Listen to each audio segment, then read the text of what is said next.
சொல்ல முதல்ல நீ உன்னை வெறுத்து தன் சிலுவையை, உனக்குன்னு நான் வச்சிருக்கிற ஒரு சிலுவை, உனக்குன்னு நான் வச்சிருக்கிற ஒரு அழைப்பு, உனக்குன்னு நான் வச்சிருக்கிற ஒரு விஷன், தரிசனம், உனக்குன்னு நான் வச்சிருக்கிற ஒரு உபத்திரம், ஒரு பாடு, நீ சந்திக்க வேண்டிய காரியங்கள், அதை உன் தோளில் ஏற்றுக்கொண்டு என்னை பின்பற்றி வா என்று கர்த்தர் சொல்லுகிறார்.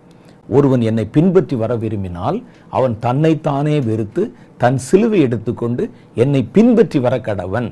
அப்படி நீங்க எடுத்துட்டு வந்துட்டீங்கன்னா என்னுடைய நுகம் இனிமையானது, நீங்க என்னுடைய வழியில சீரா நடக்க முடியும். ஏன்னா நான் போட்ட வழி சிலுவையினால போடப்பட்ட வழி. அப்ப அது வழியா நீ நடந்து வரணும்னா நீ சிலுவையை ஏற்றுக்கொண்டு சுமந்து கொண்டு நீ கடந்து வரணும். சிலுவைன்னு சொன்ன உடனே வெறும் பாடு என்று மாத்திரம் நீங்கள் எடுத்து விடக்கூடாது. கஷ்டப்படணும் போல இருக்கு, கடன்ல கஷ்டப்படணும், வியாதியில கஷ்டப்படணும், இருமிட்டே இருக்கணும், இது இல்லை சிலுவை என்பது. சிலுவை என்பது சித்தத்தை குறிக்கிறது.